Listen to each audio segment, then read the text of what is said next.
interesting people, the best people in real estate. And we got a good one. I've been looking forward to this one for a while, as has our CEO, Kevin. But a couple of announcements first. We are coming up fast on the unofficial Real Geeks user conference. In fact, I believe this, we're recording this on a Monday. It's going to air on a Thursday, which means that the user conference is happening next week, starting on Tuesday. So it is October 18th, 19th, 20th. We think it's best in person.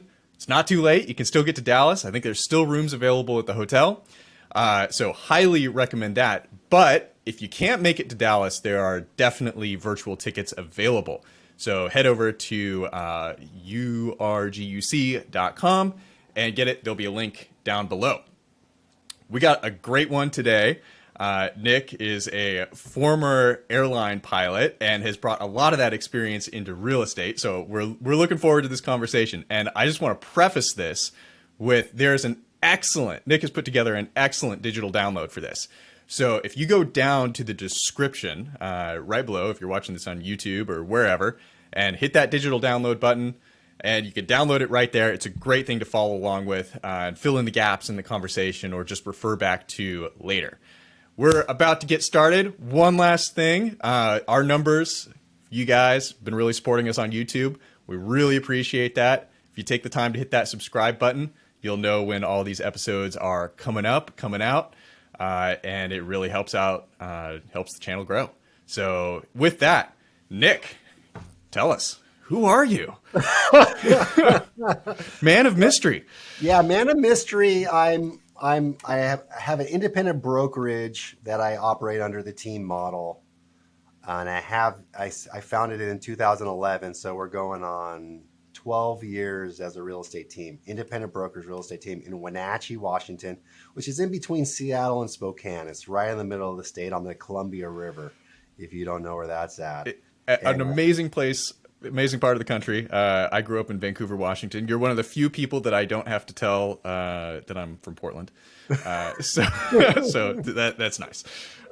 So yeah, I'm in Washington State.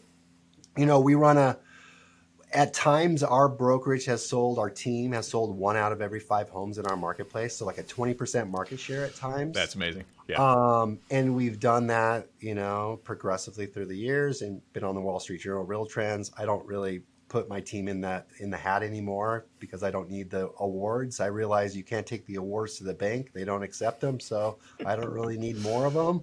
And I coach, I'm a consultant and coach with John Sheplack Mastermind. So I have the privilege and honor to coach other teams throughout North America on how to grow their teams as well. Excellent. And you specialize in onboarding agents, correct? Well, I have a number of different specialties. I guess if you'd say I've created we were talking about this offline, but as an independent broker, I had to develop every single process. Nothing was given to me. Right. We obviously modeled from, many of the best people in the nation, but at the same time, as an airline pilot, I understand process and procedures and checklists. So I've built out almost everything from the buyer process to the listing process to I think we're going to spend a lot of time on today is the onboarding and training process of the agents. Like these blueprints and frameworks that you can follow to get proven and repeatable results in your business. I was shocked when coming from the airline industry into the real estate industry, as complex as this industry is, as big of an investment as this is, I was shocked that my broker had no system in place for their training. None. Okay, so I want to set the stage for people because you have an awesome background, and so I think we need to rewind and cover your origin story here. And I think people are dying to know what's the maximum takeoff weight of a 747. That's the important questions. So the 747 is probably one of the most amazing aircraft ever built. I mean, it was I think 1969 it came out, and it's still flying today. Jumbo jet, right? Yeah. Jumbo jet, max takeoff weight, probably around 900,000 pounds, nearly 1 million pounds. In the classics, I was flying the classic version. The newer engines, the newer models probably exceed 1 million pounds. to take off. And I've flown out of Bogota, Colombia, which is high altitude. So as you go up in altitude, the air gets thinner and thinner and thinner, which means you need more and more runway, right? Because it takes longer to get the speed up to take off. Mountain runway is not known for their length. And so, yeah, and in Bogota, Colombia, you have really tall mountains and really long runways, and we were max takeoff weight. And it was one of the scariest takeoffs I've ever been a part because it's such a slow burn. You know, if you think about scary movies, it's the ones that are really, things are happening really slowly and like drawn out and you don't know, it's suspenseful. Taking off in Bogota, 16,000 feet, you have to literally like put on the brakes, max takeoff, max thrust, and then release the brakes just to get going. So I've done some amazing things in the airline industry for sure. Excellent. All right. So going back to the origin story, like you started at a small airline, like talk to us about like what were you doing and how you got into that pilot seat, because it's unusual for someone earlier in their career to be flying jets like that.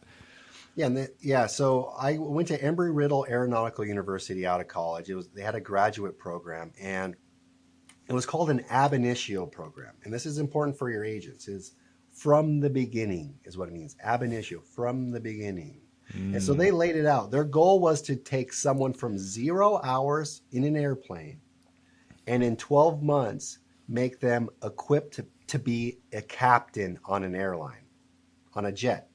So most flight training universities or systems, they take you through this private pilot, multi-engine commercial pilot. Then you go become a flight instructor, and it takes 3 or 4 years. Embry-Riddle's like, no, let's fast track this and come and start with the end in mind. Commercial airline pilot as a captain, and train them. Okay, everyone, foreshadowing. This is where we're going here. Yeah. So they're going to be the captain, and we're going to treat them like one and train them like one from day one, 0 hours.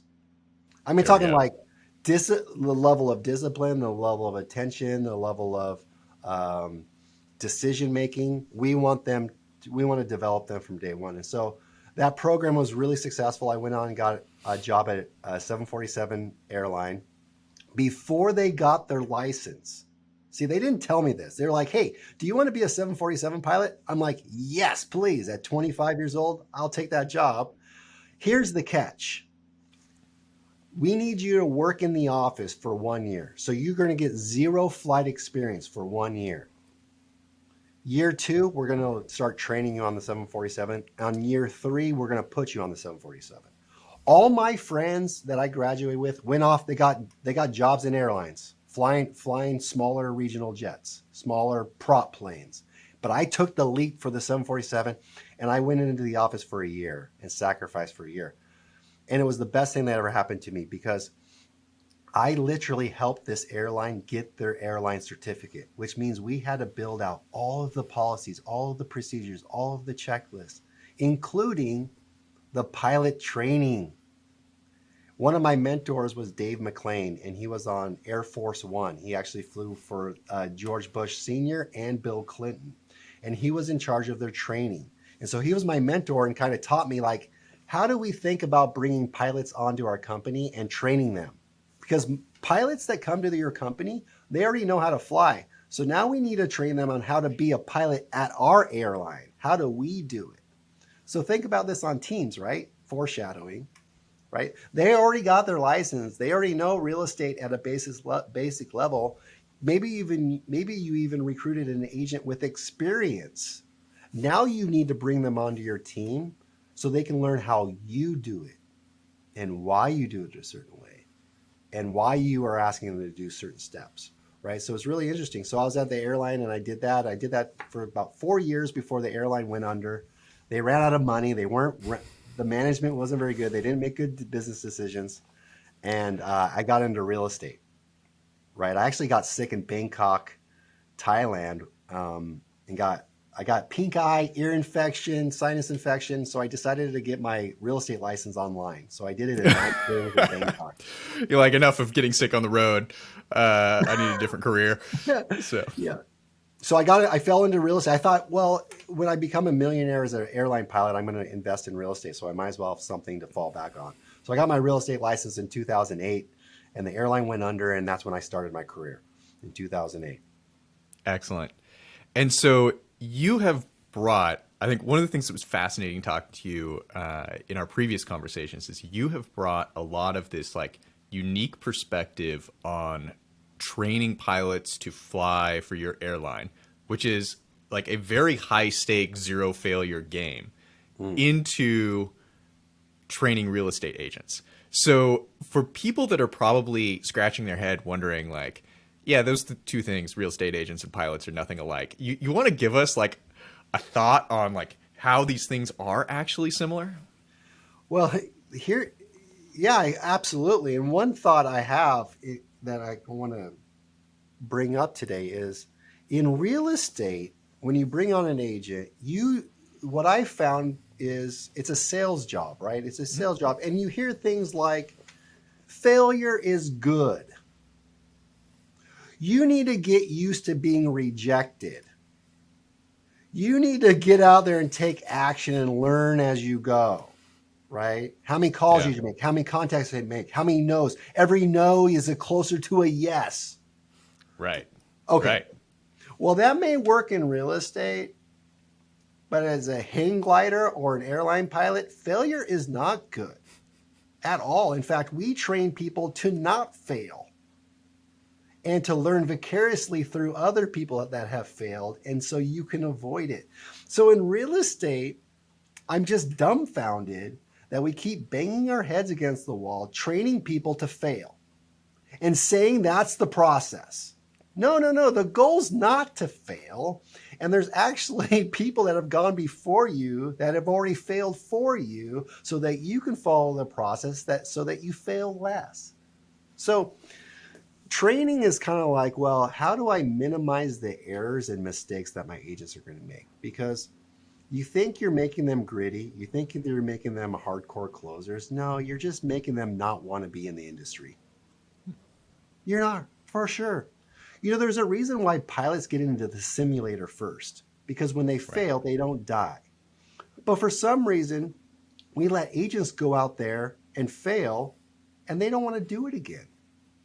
That scar tissue is not scar tissue, it's trauma. They don't want to come back, and they become jaded and resentful, right? I was just doing a training before I got on this call, and it was kind of like, I did it this way, but then I ran into one buyer, and they were really mean to me, so I stopped doing it that way, right? It was like you ran into one person, and you got hurt, and that rejection hurt, and it lasted with you for a long time. So there's something really important too, like it's called the law of primacy. The law of primacy and the law of recency. How you learn something the first time, how you experience something the first time will be the lasting impression. That's how neurologically that you're going to remember that. So your agents that you bring on and you want them to get rejected and learn the hard way, you're neurologically programming them not to really like it much. So for me, when I bring agents on, I want them to get wins. I want them to see results. And the results I want them to see are tied to the process, not the sale. So I'm going to give them, and NLP, neuro-linguistic programming, things like that. I want them to get little wins. And how you get your agents to get wins is by following a process. So as they're following the process and moving their clients through the process, that's a win. They can see it moving forward. But for so many real estate teams in general, it's like this Grand Canyon leap from lead to sale. And if it doesn't become a sale, then it's a failure, so to speak. And they get down on themselves. And real estate, the sales cycle is so long. I mean, it's like even the hottest lead in the world is 45 days away from a commission check. It's hard to tell what you did that actually resulted in that sale. The distance is too huge. Does this make sense to you guys? Yeah. So you need to have a process that you can reward and appreciate along the way and not judge them for not getting the result that they were looking for. Because what happens is a lot of teams and agents are rewarded and acknowledged when they make a sale. Right? or when they set an appointment. And so then they want more leads that are closer to that. And I think teams have this problem, right? Their agents want better quality leads, higher qualified leads, more motivated. The Glenn Gary leads. The Glenn Gary leads, right? The hottest ones. Why? Because it's closer to the result they get rewarded for. Right. Yeah, you think it's the commission check? No. Yeah. It's less pain and suffering, and it's more rewarding acknowledgement. It's closer to what they want. And we've rewarded them for doing a good job by skipping steps because they didn't know those steps existed. So I have a process for listing and a process for buying on the lead, from the start of the lead to the closing. Yep. And each step, I want to reward them and train them on it. And I want to have their worth, their meaning, their social status within the company based on how well they follow the process, not based on how many homes they sold. Because the homes they sold will go up. That's my bet. I will get the lagging result if I focus my training on the leading measures. It sounds like, so to encapsulate this, so I'll repeat it back to you to see if I'm getting it all. So it's a little bit like training someone to win the game versus training someone to play the game, right? So if you're just teaching someone to do reps, like we'll just build up a thick skin and so the rejection won't hurt you. Versus what it sounds like you're doing is breaking the success metrics down into more achievable bites so that they can have a more direct feedback loop between I made the right action and I got the positive feedback, so that basically life is just a whole lot happier. Did I get that? Like, totally. And so top performers, if you look at top performers in all fields, they want to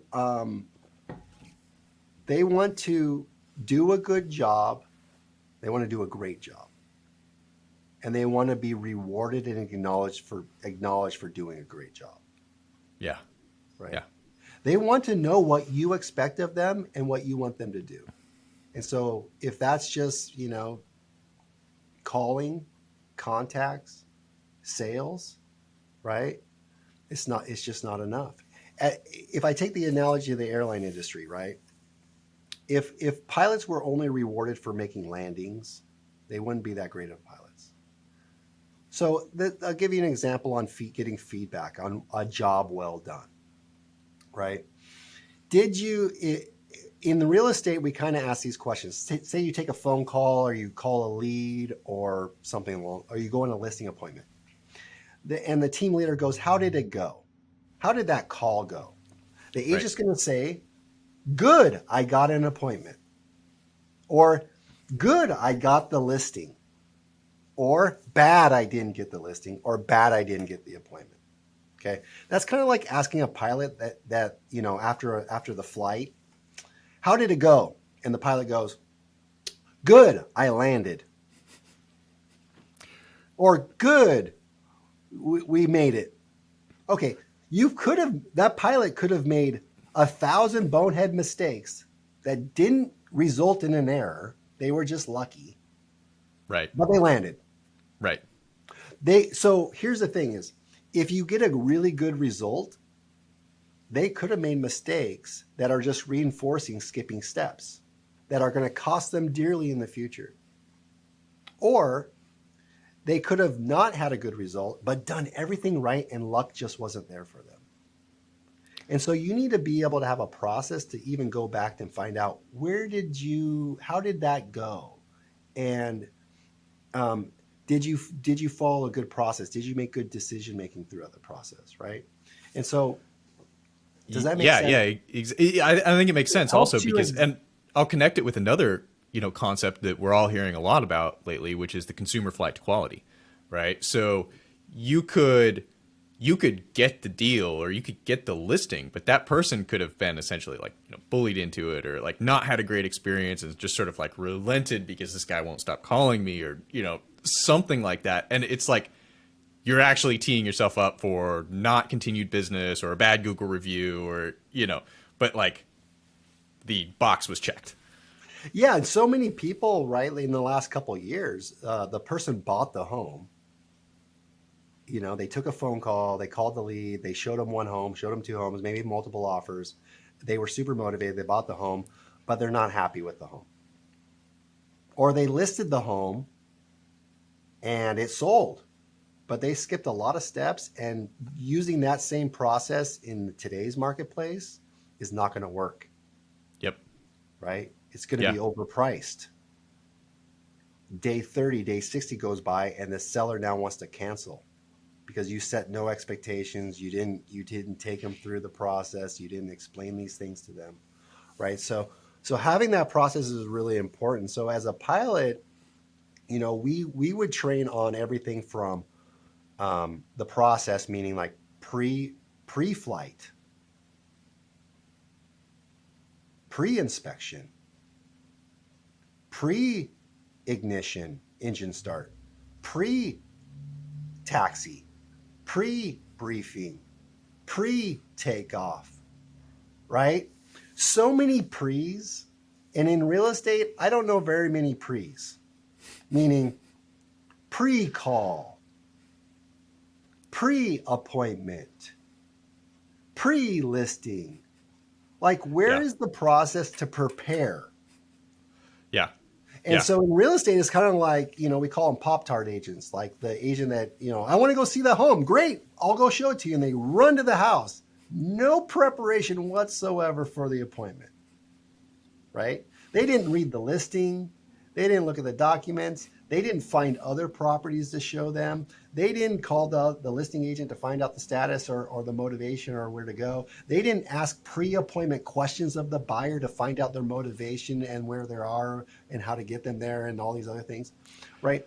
So, and same thing on the listing side. It's like, okay, you got a listing appointment, but where's the pre-listing questions and the pre-appointment questions and the pre-preparation documents? So it's like, that was just an aha moment for me. It's like, wow, you're making this career really, really, really hard on yourself and really, really hard on your agents because you're not training them how to prepare for events that take place. And some of that preparation, we get it right with role playing, right? We're preparing for the moment in which we take action. But there's also the journey with the client and preparing for each step along the journey with the client. I think that's what you were getting at. Right, And exactly. Like if you've done all your pre-work and you understand the background of the property and the background of the agent, you just took the 10 minutes to look in the CRM and see what this person's been looking at. When the client tells you something or gives you feedback, the difference is being prepared for it and being knowing how to pivot versus being blindsided and going, well, I guess that didn't work out. I'll wait for the next lead. So if you think about in real estate, it's everything's there's no pre and there's no post. Explain that. Well, I just explained pre. Now let's explain post, right? Post phone call with the client. What questions did I fail to ask that I should have asked? Right. Post call with the lead. What are the action items I need to do in my CRM, like Real Geeks, to prepare myself and to be successful in my next step? What are the post actions that I need to do, right? And so there's the reflection of what I just did and what I forgot, and then what I'm going to do about it moving forward. And you pre and post everything. I totally agree with you because I either call that, I do this a lot with my marketing team. I either call it the after action, so at the end of a campaign, we, look at, okay, what could have gone better? What do we need to do this time? And we document all that and file it away for the next time so we can be doing continuous improvement. Or I call it the autopsy, which is a little bit more macabre version of it. But same thing. Same thing. So in real estate, it's the same thing. If you learn anything from this podcast, learn this: brief and debrief. Brief and debrief. If you use that concept with your clients, it's amazing. It's amazing. So I'll give you an example. If I'm showing a property, I'm going to brief my clients on what we're about to do. what the process is going to look like, what steps are we going to take. And then I'm going to also tell them before we end, after the appointment, we're going to debrief and reflect on what just happened and what we should do together moving forward. It takes the sales out of the sales. I call it process-based selling. 70% of people, buyers and sellers, said if they understood the process better, they'd be more likely to buy. 70% of sellers, homeowners, said if they understood the process better, they'd be more likely to list.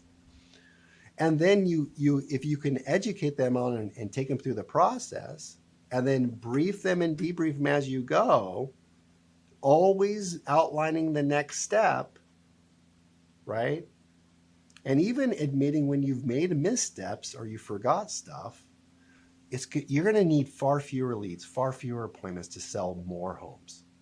I promise you of it. I think it's a select set of scenarios where people like mystery, right? And so you want to know what's coming next. It's it's in the checkout cart where you're seeing that you're on step 2 of 4, as you're moving through. Yeah. So the consumer loves it. They absolutely love knowing where they are and how and seeing progress towards the goal. And so dopamine's being released as you're getting closer and closer and closer and checking out those boxes. But here's the funny thing about real estate agents. They love being surprised. Okay. Like gamblers. So here's why it's really fun to go to an appointment and not prepare. You might get lucky. Get it? Going to that appointment and not preparing and they want to buy it. And you're like, it's like they went to a slot machine and pulled down the lever and got all cherries. Hey, Nick, you won't believe it. They want to make an offer. It was so amazing. I didn't do anything. They love hitting the jackpot. And so what happens is you have agents that have a gambling problem, not a business. Right. Right. And so leads have become this like, am I going to hit the jackpot today? Versus I have a lead and I have a proven repeatable process that results in me making money and serving people at the highest level. Yeah, definitely. Having pilots be gamblers is not a good one. We want pilots. I don't appreciate that. Yeah, when I'm flying. People buy tickets to get on a metal tube that flies 500 miles per hour because they know they're going to land safely, and it's an amazing thing. They don't even question how it happens anymore. It's just so reliable. Yeah. And this is my belief. My belief is you can train agents, you can onboard agents, and have a proven, repeatable revenue model, and you can take a lot of these variables out of the way. All right. So you said something during our prep conversation that really stood out to me, and I want to start going real deep into onboarding now because we've been talking about some good stuff, but not necessarily the title of the podcast. So you said, how can I bring on an agent in 90 days and make them as productive as a 9-year veteran? And so I want to start talking about and maybe this is just a good place to start before we even go through like what you think a good onboarding program looks like. But what should I even be measuring? Like start to finish in that 90 days, like what does success look like bringing that person in? What does success look like bringing them in? Okay, so yeah, that was when you have to understand. First, I have to go back and say, okay, I had to define what the goal was of onboarding, and what does it look like? How do I know I'm succeeding in my onboarding program? And one of those goals was I want them to be at the end of 90 days as experienced as a 9-year veteran. Yeah. And as productive as a 9-year veteran. And so because there's a concept, that philosophy that I have, that in the airline industry, when the pilot pushes back from the gate, they become the CEO of the company. There's another CEO of the company, but when they push back, they are the pilot in command. That's the philosophy. As a real estate team or brokerage, when your agents push back from the gate or call the leader on a phone call or on an appointment with a client, they are the CEO. And so I need them to be able to make CEO level decisions. And for me, that's 9 years in the industry. I trust them to work hard and make really great decisions. And so what does that look like in the 90 days? Well, I'm training them on the process, and I'm evaluating their decision making ability. Okay. So how do you do that? Well, you can you can observe them on the phone. You can debrief them on after conversations or appointments, and you're going to run them through AARs, after action reviews, and get inside their brain on how they were following the process and why they made certain choices and decisions. I want to understand that. Does that make sense, Chris? I want to understand those Yes. decision-making Yep. process Yep. because rarely do things go to plan Right. with a buyer on the phone or with buyers and sellers at appointments. You can script and dialogue to death, but it rarely goes in order on the phone. They have to be able to navigate when did you realize you went off script? And how do you get back on script, and when did you decide to go back on script? Or why did you decide not to stay off script? Right? What were the decision making? What were the choices that were given? What questions did you ask and what questions didn't you ask? And so getting deep into that throughout the training process is important versus just telling. We want them to have practical experience and then give feedback as a coach. So a after action conversation might look something like this. So instead of you just saying like all successes, good job, high five, right? That's a good agent, right? Send them to the field. Or make right? work harder, make more calls. Right. You want to be asking, why did you make the decision that you did in that moment? And if the person has like, I guess, conscious reasoning on why they made that decision in that moment, then for you, that's a success. Yes. So I always think in terms of the 3 Ps. Okay. First P, philosophy. What's my philosophy? Okay. Well, one of my philosophies is when agents are on the phone or with clients, they're in charge. Okay. What's the procedure? And what's the process? And how you do a process is called the technique. Real estate teams and brokerages teach techniques. Here's the script. This is a technique you use to set an appointment. That's a technique, right? But that techniques have to be built upon a process, okay? That they actually understand where that technique is used within the process and what is the next step that they're going towards. And that could be call, contact, appointment, pre-appointment, post-appointment, writing offers, right? They have to see the whole framework. You would be surprised and shocked how few agents don't see the big picture. They're not aware of the big picture. So if I give you guys why does this matter? It seems like, Nick, you're very tactical and very like analytical mind. Well, not really, everybody. What you're doing to build an elite team is you need to build the collective genius of the team. You need to expand the overall awareness of your agents. The awareness. The greater awareness your agents have when they're on their own and collectively as a group, the better decisions you're going to make as an organization. And I think conversion should be tied to decisions. The decision to ask that question, the decision not to ask that question. And the level of decisions based on the awareness. Pilots make errors and mistakes because they lose what's called situational awareness. Yeah. I'm telling you, situational awareness. Pilots make errors when they lose their situational awareness. Agents don't convert on leads when they lose situational awareness or never gain the situational awareness, right? So I want them to be aware of their surroundings, aware of all of their resources, and understand the situation that they're in. And so I'm going to train do that throughout the process. And then when they go out into the field, they're going to put it into practice. So that's the first 90 days. I'm going to run them through the process. Now they go out into the field, Chris. Here's a huge mistake people make. When do you bring them back to train them again?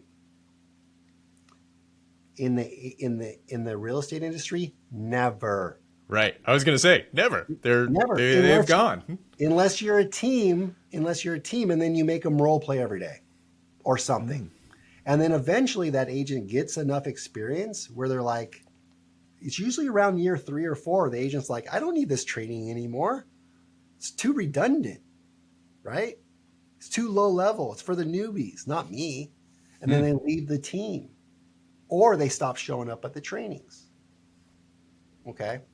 So I'll help you guys out with this. In the airline industry, they've found it 6 months. You train them, they go out into the field, they put it into knowledge. Usually nothing goes wrong, catastrophic. They forget what they learned. And then you need to bring them back for refreshers. Yeah. Every 6 months. So that's a rule of thumb, everybody. Every 6 months, bring back your agents and do a little 4-hour refresher course, a 4-hour boot camp, right? And I wouldn't call it a boot camp because boot camp's for new people. I would call it advanced qualification training or advanced qualification programs, right?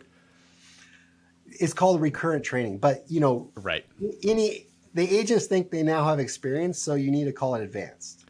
I think this is such good advice, like, in real estate and outside, that is I'm thinking through, when I'm onboarding new employees here at Real Geeks, and it's like you teach them about the product, but they need to go sell it for a while before they I'm like, oh, I know why that feature was so important to my customers. Now I've heard their voice in my head, and the training has a lot more context based off visceral experience.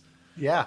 So check this out. So there's a couple reasons why you bring them back. Number one, they need to know they're coming back. They need to know this is part of our organization. Yep. Every 6 months, you're going to come back. Now, you're going to come back for a couple of reasons, Chris. One, you've been out there taking action, working hard, learning a lot. And I need that feedback from you because there may be part of the process we need to tweak or change. And I want to know from you in the real world, how do we innovate? How do we change? How do we adapt? What's the consumer looking for? What objections are you handling? Number one. Number two, you are going to get complacent. You're going to start skipping steps and taking unnecessary risks. It's normal. Everyone does it. So we're going to just remind you on the basics. Tom Brady every year, he comes back to pre-training, preseason training and works on handoffs and 3-step drops. Major League Baseball players put the ball on the tee and start playing pepper, right? So we're going to go back to the basics, but we're also going to layer on some more advanced qualification training for you. And also, Chris, as you advance in your career, to teach it is to know it. So as you're coming back, if you're interested in leadership or growth opportunities professionally and personally, maybe I'll have you teach a class or a segment or teach how you're doing it and that's working. Teach Definitely. How you're doing an open house. Teach me how you're doing some marketing. So what you're doing as an organization, you're actually, this training and onboarding is a framework to build leaders within your company. Right. So the plot twist here is you're not, it's not a first 90 days training.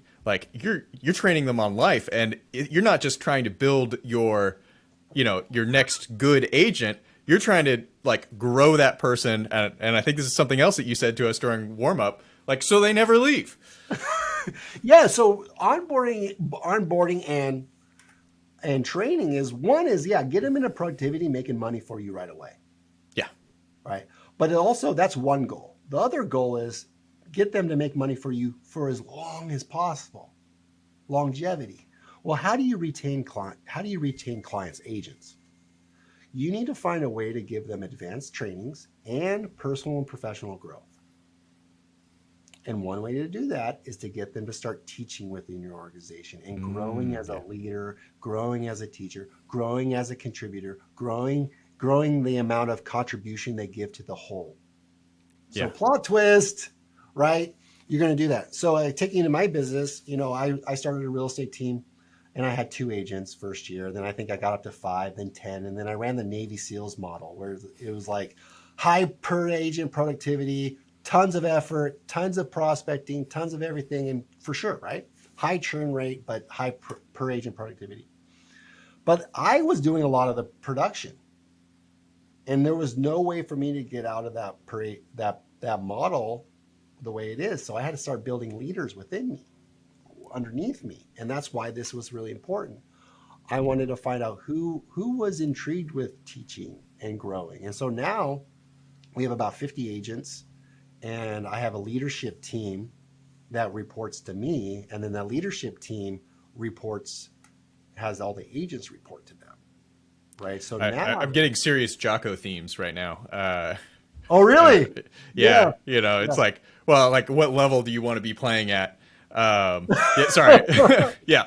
It's kind of true though. Now I'm accessible to all levels, but I have to understand there needs to be like Jocko, there needs to be a chain of command. There needs to be a communication structure, Right. When you start growing, I think over 20 or 30 people, you need a framework of your organization. That's part of onboarding too. That's part of onboarding is knowing it's not their level of resources, it's their level of resourcefulness that's going to make them successful. We've heard it before, right? Most teams and agencies, and they have lots of resources. Tech tools, tech stacks, lead resources, this, that, and the other, call, dialer, you name it, right? But they don't have agents that are resourceful, that don't tap into resourcefulness, right? So I'll give you an idea that's translated. I've taken from aviation. It's called CRM. CRM. In the real estate industry, it's the thing you don't ever look at. You don't touch. Right? Real Geeks. That hurts. That hurts. Well, no, Chris. It doesn't hurt in that it's the most important thing you have. It's the central nervous system of your business, but it's the one thing we have trouble with our agents. Absolutely. To adopt, right? And we know when they do, their life's going to change, right? Yep. Okay, so I'll help you with this a little bit. In aviation, it's called CRM. It's called Crew Resource Management. Crew Resource Management. What are all of my available resources and how can they help me achieve my goal and my mission? So Real Geeks is part of the CRM. It's a resource and I need to manage it, right? And I need to tap into that when it's there. But also, what are my other resources? My team leader, my lender, the assessor website, the MLS, the previous listings, the other listing agent, the title and escrow companies, an expert in their field, an attorney, an accountant, or whatever. So when your agents start thinking, okay, I'm in a certain situation, my clients have certain demands, I have certain problems and questions. Who are all of my available resources? What are all of my available resources? What technology resources are available for me to accomplish my mission and goal? They can start doing this on their own. Right. And so I think to link this back to, a previous thing, like how in 90 days do you take someone and turn them into a 9-year veteran? Well, one of the ways that I've heard experience articulated is you hear kind of like 2 different things. Like one of the stories I like is I had an engineering leader say, the difference between a junior engineer and a senior engineer is how fast they can Google the problem. And reality is like they've seen the problem before, and so they know what's in the toolbox. And so looking in the box and finding the right tool is a lot faster. And so it sounds like what you're saying is rather than arming people with a couple of scripts and say, go try hard, you are saying you have this range of things that you can deploy. I want you thinking about the problems that are in front of you and choosing the right solution among them. Yeah, yeah, yeah. In aviation, things pop up, abnormal situations and normal situations, and there's more than one process that could fit, right? And so, yeah, you need to choose that. So, to take your point, the Google scenario you gave me, right? Yeah. They they need to know what questions to ask the query, the Google, Right. right? And that's being resourceful. At what questions do we need to be asking versus what do I need to know? See, get your agents away from thinking they need to know things to now thinking what questions do I need to ask? Typically in the sales process, it's not something you said that resulted in the sale, right? It's a question you asked. Another way to put it is the reason you didn't make a sale isn't for something you said. The reason you didn't make a sale is for something you didn't ask or didn't say. It's something you left out, Right. right? And it's like peeling back that layers of the onion, right? So teaching them to ask questions and then not judging them for not knowing the answer, right? We've been trained this way, and our agents the same way. They don't want to sound stupid. I've recruited a lot of new experienced agents to my team, and they don't want to acknowledge that they don't know some things because they're supposed after like a couple years in the industry, you're supposed to know everything. Apparently, in real estate, like it's crazy to me. If you can know everything. Yeah, as a pilot, they told us this, and they said, if they're all of the Boeing manuals were, I don't know if you guys can see me or if this is on podcast, but imagine a manual that's like 4 reams of paper. I mean, it's like 2,000 pages, and there's 10 of them. I mean, that's a lot of paper. Size 10 font. They said, listen, we need you to know every single manual, and we need you to know everything in the manual. But we don't want you to memorize it, and you don't need to memorize facts or know any of it. We just want you to know where to find it. That's it. Right? We want you to have the awareness to know where to look and then find it and read it. That's right. So does that make sense? So it's like, I don't want you to know answers, man, because that answer may be different in the future. I doubt it, but I want you to know how to find it. I know. So for me, part of my onboarding program that we do is I have a library. So I've created a library for my agents that of like Pareto principle, the top 20% of resources they need to use to do their job 80% of the time. Yep. Where if they run into a problem or a situation, they can go to this library and find the associated process or procedure or document and look it up. Yeah. Because as a team leader and broker owner, like you don't want to be Google. Right. Where every time they have a question, they call you. Right. And this happens a lot in organizations. Yep. And I was Google for about 6 years. Even though I knew better, I was still Google. Why? Made me feel really good. Right. Made me feel really needed. And then you find out you can't scale. Yes, and it made me feel really smart. But the problem I was stuck at 10 agents, and I was working a ton. And so it's like, okay, I had to not be Google anymore, right? And so I created this library and documents where they can go and find the associated resources. And it's a smart way to run your business. Definitely. Okay, so let's answer a really tactical training question, right?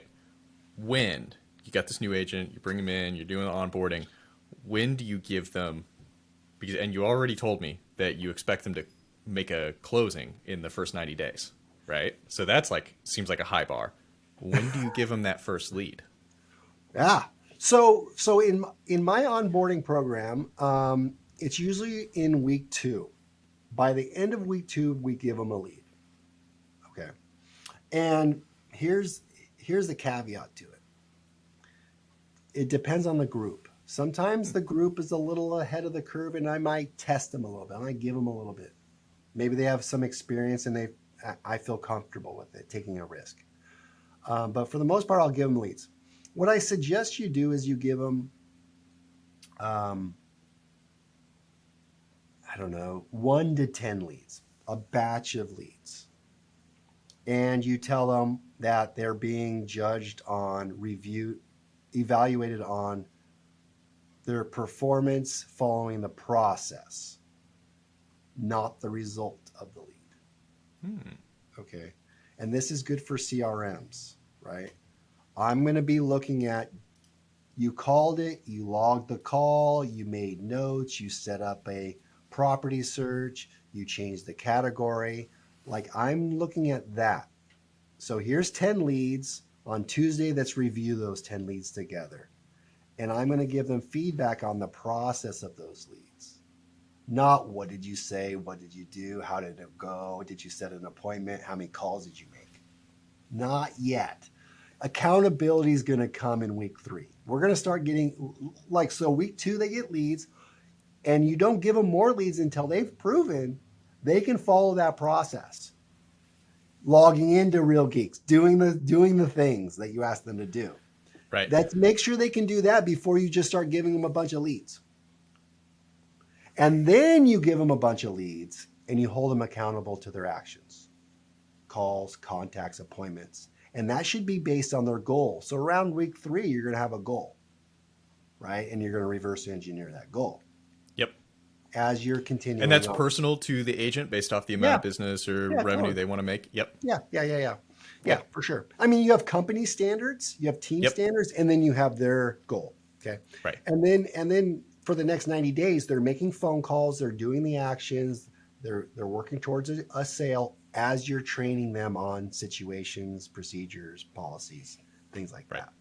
So your company standards versus a individual standard, for example. So basically what I'm interpreting from this is an individual is going to say, I want to make X dollars at the end of the year, by the end of the year, whatever. And so you're going to compute basically, all right, so that means you're going to need to make a certain number of calls per day, a certain number of appointments, a certain number of closings. Versus a company standard might be, our conversion rate on this type of lead is X percentage. And so you need to be within like a standard deviation of that. Is that? Yeah, most of my company standards are going to be leading measures, like versus a result measure.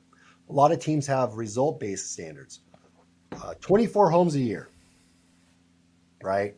Or 5% conversion rate. Okay. My standards are more like, we answer 80% of all inbound calls. We return all missed calls by the end of the day. We do these action items on every lead assigned, right?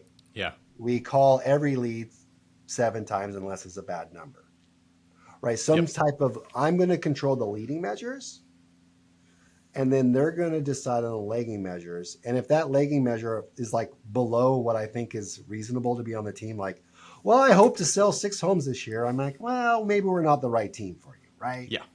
Right. And so I want them to own the goal. Does that make sense? And then I can, definitely. I can It's very like high quality operational focused. Yeah. Mm-hmm. And for me, as I grow the company, not a big mistake I made is thinking that agents want what I want, but they're not me. That was a huge blind spot. Like, yeah. Okay. Talk to me about the mismatch there. That's a great one. Yeah. It's like, well, I always saw them as more than they saw in themselves, which is a good thing, right? Like, Chris, you can do more. Congratulations on selling 24 homes, but man, you could have done more. Right. You could have done more. I mean, come on. I mean, if you really wanted it. Like, and so that's how I used to operate a lot. And what I realized was, as a solo agent, I sold 62 homes, 70 homes. I mean, that's working really hard. It's cooking. 7 days a week, 365. Yeah. And I had an agent one time, year 4 with me, and she would sell 27, 28 homes every year. And I was like, hey, let's call her Sarah. That's not her name. Sarah, congratulations. But, you're so talented. You're so amazing. If you just wanted it more, you could do 60. She goes, you know what, Nick? I could do 60 homes. I know I could. but I don't want what you want. I don't want your job. Yeah. I don't want to be you. Yeah. She goes, I love the quality I give my clients. I love how many leads I got. I love my time off. I love my time with my family, with my daughter. I love going on vacation 4 days, 4 weeks a year. Right. Right. And it was like an aha moment. It was like, instead of trying to make her who she's not, support who she is and give her that freedom and the time off. Right. And just go out and get more agents. Some agents, if you ask a top performing agent, hey, what do you want more of, more time or more money? A lot of times they'll say, a lot of times it's more time. Yeah. Right? I mean, you can't buy time. So, you can't buy time. Now, yep. most agents need more money. Right. Right. And so we're going to help them both. And so we got a little bit of departure on onboarding, but finding that out with your agents as they go along is really important too. Are you doing that during the interview process? Are you trying to discover their motivations, or is that something that you're getting to know them as they're on your team and they're solid and they've been contributing for a year and you're it changes. It changes. Your people change over the course of their career with you, right? They have kids, they get married, they get a divorce, they get burned out, or financial issues. So it changes. Yep. The motivation changes. So in the interview process, you want to know what does that look like in the next year? Looking back on the year, what had to have happened for you to say this was a good move joining our team? Right. And that I'll help you get there. And then we meet with our agents every quarter to kind of realign their goals, see where they're tracking. Got it. Just keep in touch, make sure. Yeah. It's like the broker version of the same thing that you were saying earlier, where it's were you asking the right questions to get to the right result? Yeah, totally. Yeah, right. Okay, we are getting close to an hour here, and we've covered a lot of good stuff. We've been a little bit all over the place, but I think this has been a great conversation. So there's one other question I want to ask you, right? Because it seems a little bit, there's probably someone out there going okay, you guys are talking about onboarding, but given what the Fed's doing to the market and the metrics, leading indicators coming out of the real estate market, there's a lot of agents that aren't going to succeed and are going to not renew their license. And so can you connect for me a little bit of this onboarding discussion with what's currently happening and maybe even what you're thinking about as a broker owner, to make all these concepts kind of click? Yeah.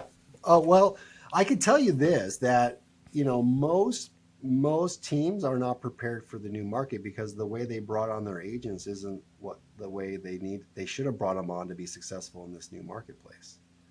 We have an influencer that's been calling them summertime agents, and winter is coming. Really? Yeah, summertime and winter. And so what's so important now is I was presenting in Tahoe at a mastermind with John Sheplack, and someone asked me, he's like, so what do? I have all these agents that I didn't bring on the right way. I know it, right? Yeah. And even if I did, the environment was one in which they got bad habits. Yeah. But they had to, because it was so fast moving that's just the way they had to adapt to survive, right? Right. And what do? I said, you need to re-onboard them. You need to bring them back through your onboarding program. And he's like, oh, but how do I say that to them? How do I get them to say yes to that idea? Because they might be a little resistant to that.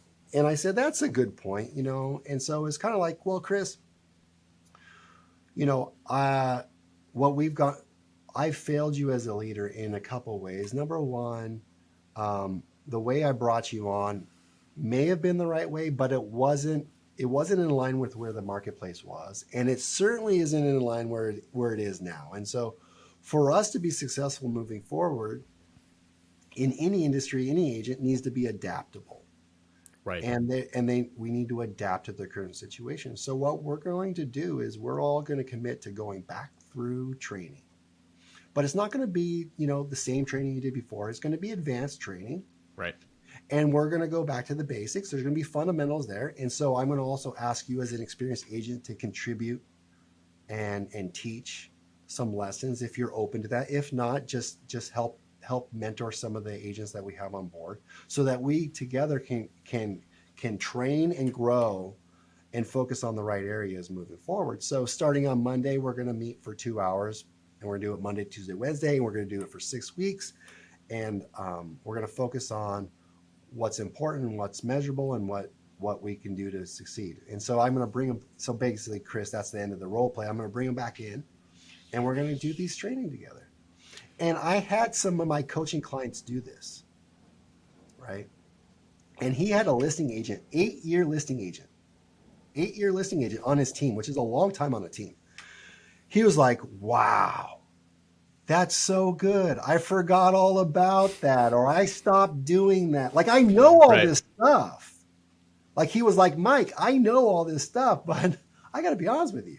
I didn't have to do it in a while, and I forgot about it. So the role play is kind of like, Chris, hey, listen, there's some things you just forgot you know them. Mm-hmm. So let's go back and refresh it and then layer upon that even better things, right?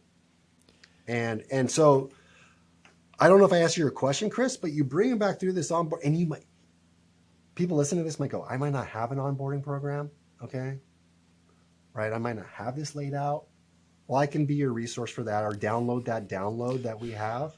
I was going to say, we know someone that could help you with that. I can help you. And it's not a sales pitch, but download, and it's going to give you some direction. And then you just need to be a chapter ahead. Mm-hmm. The teacher only needs to be one chapter ahead. But the teacher, the owner, the team leader needs to be committed to that. Right. And if your agents are growing, they're going to stay in the industry. So just to answer your question, how do I retain agents that are going to be failing out of the industry? They're going to get out of the industry as soon as they don't see growth. And the first thing they're going to see is their sales not growing. So you need to show them growth outside of sales, training, personal and professional growth. They're going to stick with this industry a little longer and persevere a little bit harder if they see growth. Does that make sense, Chris? Yep. So show them growth. Show them growth. Definitely. That will eventually translate into sales.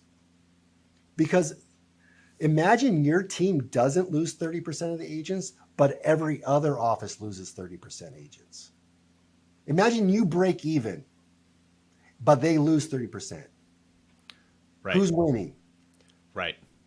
Your per agent productivity is going to go up purely by surviving. That's right. Well, so, and I think we should probably end on that because I mean, you like nailed it. I think the last thing I want to just like highlight, like get my highlighter out and highlight over that is the common theme when we talk to guys like you in the industry is they're frequently like looking at what's happening in the market and going, okay, we're headed for some turbulence. How do I get in a position so that I am dominating on the other side of this? So it isn't a like, let's buckle up and see if we can just like hold on for dear life. It's a like, how do I turn this to my advantage? And I think that like this training element that you just highlighted and the ways that you show incremental growth are excellent options for that. How can people find you? Well, I'm on Facebook, Nick McLean RE, Instagram, same thing, same handle. Post on there a lot. I post a ton of content. If you go there and you reach out to me, DM me, give me a private message. I do a newsletter. I email a lot of content out, a lot. I write 200 emails a year to agents, tactical kind of things, philosophies and things I do. So that's one way to do it. I'm also a coach with Sheplack, John Sheplack. So you can go to Sheplack Mastermind or Sheplack Live, look for Nick McLean if you want to reach out for coaching. If you're a team leader or want to start a team or you own a brokerage, that's kind of my niche, is to help you put the systems together to train agents and also be productive and have a highly successful team. Awesome. This has been great. Hey, thanks for having us. Everyone listening, watching, definitely thanks for tuning in. Hopefully, you got a lot of value out of this. Make sure you hit the digital download. Go check out Nick. If you're watching this on YouTube, definitely hit that subscribe button. You'll get notified as soon as, usually before we're about to post episodes. So you'll see the upcoming ones in your feed. And then we are on all the podcatchers, so please subscribe on Apple Podcasts and all the rest of them. So pitch done. And Nick, thank you for taking the time to chat with us. It's been awesome. That's awesome, Chris. A real honor, privilege to be on your guys' podcast. Thank you.